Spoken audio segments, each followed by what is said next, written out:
राष्ट्रवादी काँग्रेस पक्षावरती आणि पवार कुटुंबावरती अजितदादाच्या जाण्यानं हा मोठा आघात त्या ठिकाणी झालेला आहे। या धक्क्यातून आम्ही सावरत असताना रिचार्जवर चालणाऱ्या ताई परत एकदा जाणीवपूर्वक राष्ट्रवादी काँग्रेस पक्षाला बदनाम करण्यासाठी एक सनसनाटीचा आरोप करून प्रसिद्धी मिळवण्याचा प्रयत्न त्या करत आहेत। खरं तर त्यांनी आज ही पारदादा प्रकरणावरती भाष्य केलेलं आहे। ह्याच्या आधीही 2 वेळा चुकीची माहिती ही महाराष्ट्राच्या जनतेला हे त्यांनी देण्याचं काम त्या ठिकाणी केलेलं आहे। मोठी समितीचा अहवाल म्हणून महाराष्ट्राची फसवणूक आणि दिशाभूल करण्याचं काम अंजलीताईने केलेलं आहे।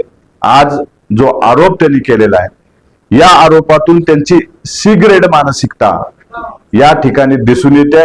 आजचं कृत्य, आजचं त्यांचं भाष्य ही एक स्त्री असून सुद्धा किती खालच्या पातळीला जाऊ शकतात ह्याचं दर्शन हे त्यांनी घडवून आणलेले। रिचार्जवाल्या ताई, पवार कुटुंबाच्या आरोपातून लवकर बरे व्हा।